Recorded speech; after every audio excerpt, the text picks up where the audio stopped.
মানুষ বলে যে আহলে হাদিসরা হচ্ছে বাতিল ফিরকা, ইংরেজদের তৈরি। খুলেন ইমাম শাফির রিসালা গ্রন্থ, খুলেন ইমাম শাফির গ্রন্থ, খুলেন ইমাম শাফির ইখতিলাফুল হাদিস গ্রন্থ। ইমাম শাফির কিতাবুল উমে 30 জায়গারও বেশি আহলে হাদিস শব্দ ব্যবহার করেছেন। কিতাবুর রিসালায় 6-7 জায়গারও বেশি আহলে হাদিস শব্দ ব্যবহার করেছেন। ইখতিলাফুল হাদিসে আহলে হাদিস শব্দ ব্যবহার করেছেন। ইমাম শাফির জন্ম 150 হিজরিতে। তারও আগে চলে যান, সুফিয়ান সাউরি 59-60-61 হিজরিতে সুফিয়ান সাউরি মৃত্যুবরণ করেছেন, তথা রাসূল সাল্লাল্লাহু আলাইহি ওয়াসাল্লামের মৃত্যুর 30-40 বছরের মাথায় সুফিয়ান সাউরির কথা শুনেন। সুফিয়ান সাউরি বলছে, আন্না আহলাল হাদিস হুররাসুল আরদি ওয়াল মালায়েকা হুররাসুস সামা।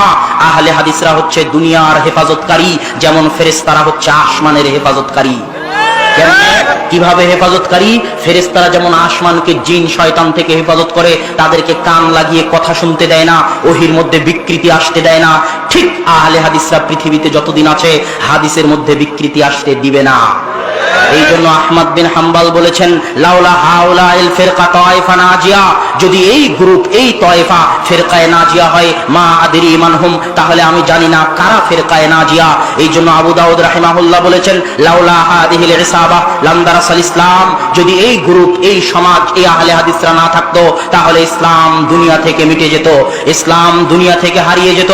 সম্মানিত উপস্থিতি, রাসূল সাল্লাল্লাহু আলাইহি ওয়াসাল্লাম এর এই হাদিসকে সংরক্ষণের পিছনে আহলে হাদিসদের ভূমিকা সীমাহীন এবং অপরিসীম। আজকে আমরা হাদিস মানতে বাধ্য। এই বক্তব্যের শেষাংশে এসে বলতে চাই যে আহলে হাদিসরা যুগে যুগে যেভাবে কোরআন এবং হাদিসকে হেফাজত করে এসেছে, মরা পর্যন্ত হেফাজত করতে থাকবে, হাদিসের অনুবাদ করতেই থাকবে। ওই যে বলছে না 1000 কোটি টাকার মামলা দিবে, 5000 কোটি টাকার মামলা দিবে, দাও 1000 কোটি টাকার মামলা, ফাঁসির কাস্টে ঝুলিয়ে দাও, চাহে শুলির কাস্টে ঝুলিয়ে দাও। যেভাবে হাদিসের অনুবাদ হয়েছে, আলী লা তাদা তিমসালান ইল্লা তামাস্তাহু, আলী তুমি ছাড়বে না কোনো মূর্তি, ভেঙে খান খান করে দিবে। ওয়ালা কাবরান মুশরিফান ইল্লা সাওয়াইতাহু, ছাড়বে না কোনো উঁচু কবর, ভেঙে সমান করে দিবে। যতদিন হায়াত আছে আল্লাহর রাসূলের হাদিস এভাবেই অনুবাদ হবে। কে জেলে দিল, কে ফাঁসিতে চড়ালো, কে শুলির কাছে চড়ালো, সেই পরোয়া আমরা করি না। কার নেতার ছবির অপমান হলো, কার নেতার মূর্তির অপমান হলো, এই পরোয়া আহলে হাদিসের বাচ্চারা করে না।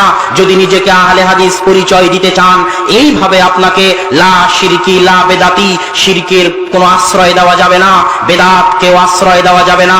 শিরক বললে ইলাহ কেটে যায়।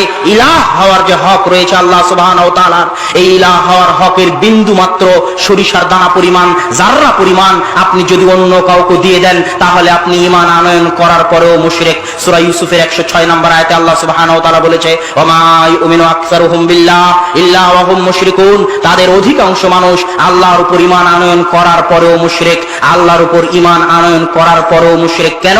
তারা আল্লাহর ইলাহ হওয়ার হক নিয়ে ছিনিমিনি খেলে। এই জন্য আল্লাহ বলেছেন, ইন্নাশ শিরকা লাযুলমুন আযীম, শিরক মহা অত্যাচার। আল্লাহ বলেননি মহা গুনাহ, আল্লাহ বলেছেন অত্যাচার, নির্যাতন, জুলুম। কেন?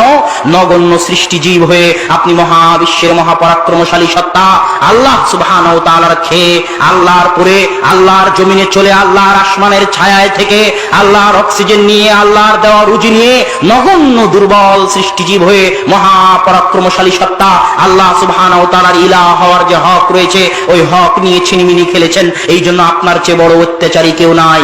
নিজের উপর অত্যাচার করেন, আল্লাহ ক্ষমা করে দিবেন। আল্লাহ বলেছেন, ইয়া বানি আদম লাওয়াতাইতুনি বিগরাবিল আরদি খাতায়া, আদম সন্তান আমার নিকটে যদি আসমান জমিন ভর্তি পাপ নিয়ে উপস্থিত হও, শিরকের গুনাহ না থাকে, আমার উপর অত্যাচার না করে থাকো, ক্ষমা করে দিব। কিন্তু আমি আল্লাহ, আমার উপর যদি অত্যাচার করে থাকো, আমার ইলাহ হওয়ার হক নিয়ে যদি বিন্দুমাত্র ছিনিমিনি খেলো, ক্ষমা করব না, ক্ষমা করতে পারবো না।